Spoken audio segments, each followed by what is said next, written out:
Olá pessoal, aqui é o professor José Maurício trazendo para vocês nossas videoaulas a respeito da análise e projeto de sistemas. Essa é a nossa videoaula 4, que traz os conceitos de modelagem de sistemas. Parte 1, modelagem de objetos e classes. Mais uma vez reitero a necessidade de verificar nossas notas de aula que detalham o conteúdo apresentado aqui. Então vamos lá, videoaula 4, conceitos de modelagem de sistemas. Parte 1. Modelagem de objetos e classes. A modelagem de objetos ela passa por um processo de evolução, onde as linguagens orientadas a objetos elas se iniciam lá nos anos de 1966, a partir do Simula, passando pela década de 80 com C++, Turbo Pascal, Java, C, VB.NET, e vai sofrendo também, paulatinamente, o aperfeiçoamento. 4 questões são tratadas pela modelagem de objetos. O conhecimento dos conceitos referentes à modelagem, o conhecimento de linguagens de modelagem, o entendimento dos passos que devem ser seguidos para o processo de modelagem de objetos e a avaliação do que é produzido. O paradigma de orientação a objetos ele se estabelece sobre 5 patamares. Qualquer coisa é um objeto, cada objeto pertencente a uma classe, objetos realizam tarefas através da requisição de serviços a outros objetos, a classe é um repositório para comportamento associado ao objeto e classes são organizadas em hierarquias. Cabe aqui apenas uma observação sobre o sentido de paradigma.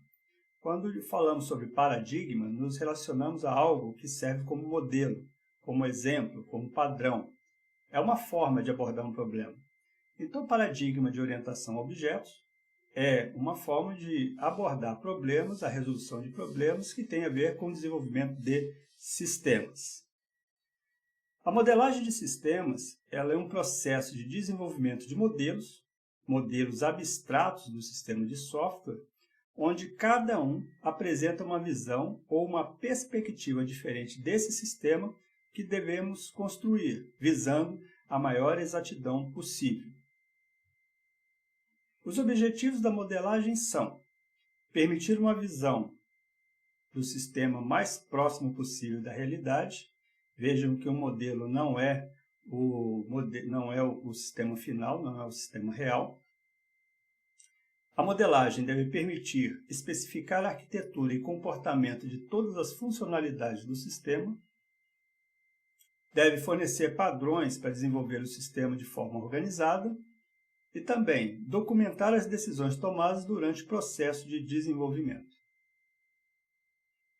Os modelos de sistemas eles se estabelecem através de diferentes tipos de diagramas, desde diagramas de classe, diagramas de caso de uso, diagramas de máquinas de estados, diagrama de atividade, diagramas de interação, diagrama de estrutura, diagramas de pacotes, diagrama de implementação e diagrama de componentes, além dos próprios diagramas de objetos.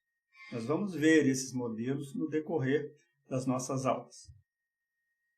A modelagem de sistema ela se apoia então sobre modelos que vão descrever características relevantes do sistema. A construção do modelo tem como objetivo principal trazer um melhor entendimento da complexidade desse sistema e os melhores modelos são aqueles que permitem escolher o grau de detalhamento para aquele sistema, ou seja, não existe uma receita, não existe o melhor modelo. Modelagem de objetos.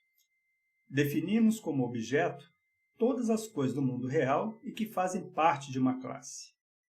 Um objeto ele é uma instância de uma classe, e qualquer elemento do mundo real, seja uma bicicleta, uma pessoa, um símbolo, etc., são objetos. A modelagem de objetos é uma metodologia que combina 3 tipos de modelo para descrever o sistema. O modelo de objetos, o modelo dinâmico e o modelo funcional. A modelagem de objetos inclui o modelo de objetos. O modelo de objetos ele descreve a estrutura de um sistema, a estrutura de seus objetos e os relacionamentos existentes entre eles em um determinado instante de tempo e os atributos e as operações que caracterizam cada classe desses objetos. É o mais importante, porque é o melhor que representa a realidade, sendo mais adaptável às modificações. Um objeto também é chamado de instância de uma classe. O modelo de objetos em diagramas de classe é apresentado aí na nossa transparência, onde nós temos o nome da classe, os seus atributos, as operações e a indicação dos seus relacionamentos.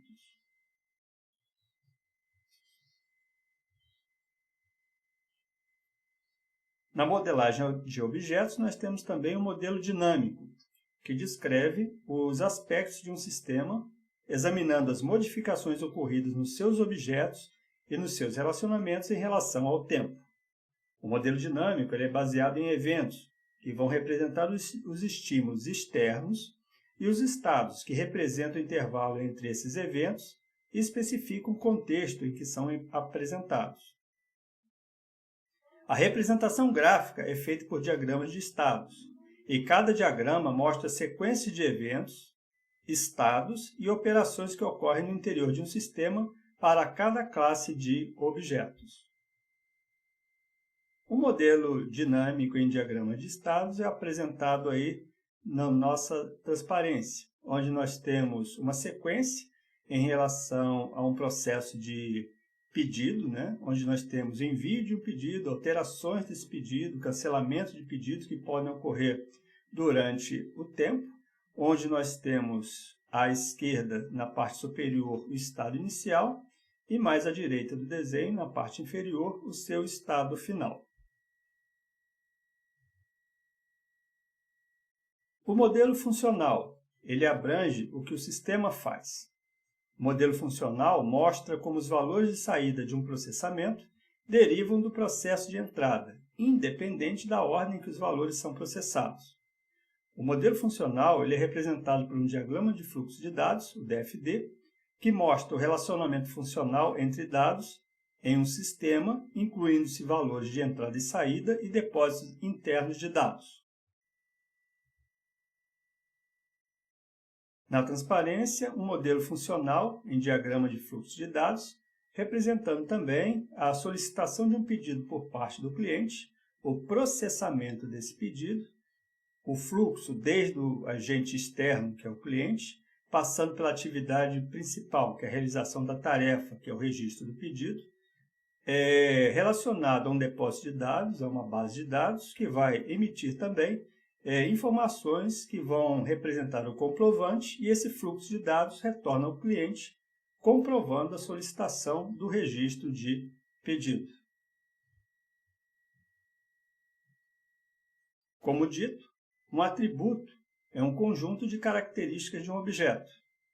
Uma pessoa, descrita pela classe pessoa, tem características como nome, data de nascimento, altura, cor dos olhos e idade, entre outros. São atributos dessa pessoa. Uma operação financeira, descrita pela classe venda, descreve uma nota fiscal de venda, que tem data de venda, vendedor, valor total da venda e outros itens que descrevem os produtos vendidos. As classes, elas são declaradas, declaram, na verdade, os objetos. Ou seja, os objetos podem ser declarados através da criação de um padrão de métodos e estados locais que é chamado classe. E a classe é essencialmente igual a um tipo de dado. Por exemplo, em C++, as classes são incorporadas nos sistemas de tipos de linguagem. Objetos podem ser declarados como pertencendo a uma classe particular, exatamente como as variáveis são declaradas numa linguagem como C ou como Pascal. Classe de objeto é uma abstração das características relevantes de coisas reais que encapsulam as abstrações de dados e procedimentais necessárias para descrever o conteúdo e o comportamento de alguma entidade do mundo real. A classe é um conjunto de objetos que tem a mesma especificação. Por exemplo, a classe aluno tem como objeto da classe os próprios alunos, seja João, José, Maria, entre outros, e os atributos desses objetos. a turma que pertence, a matrícula de cada um, o nome, endereço, todas as informações pertinentes aos objetos que fazem parte dessa classe.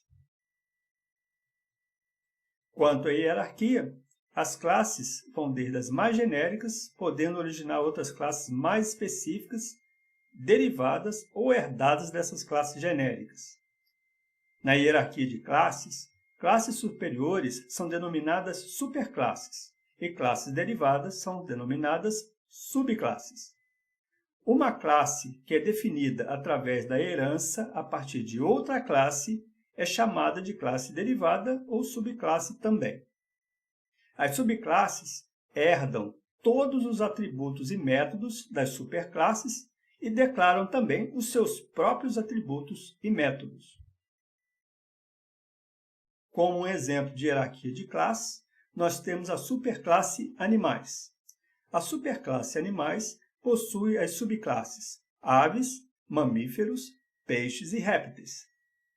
Concentrando na subclasse Mamíferos, temos as instâncias de mamíferos, que são subclasses também. Caninos e felinos, por exemplo.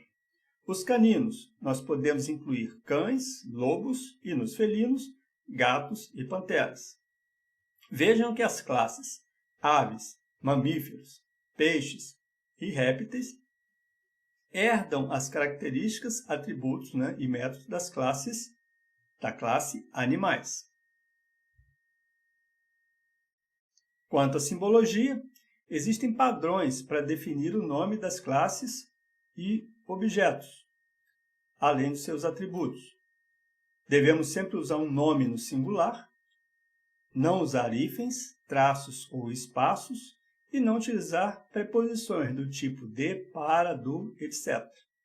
Então, nós temos o nome da classe, nós temos as subclasses dependentes e nós temos as operações relacionadas. Bom, pessoal, chegamos ao final dessa nota de aula de hoje. Um abraço a todos e espero vocês até o nosso próximo encontro. Até mais! Olá, tudo bem? Você que assistiu o vídeo, inscreva-se no canal. Isso é importante para nós.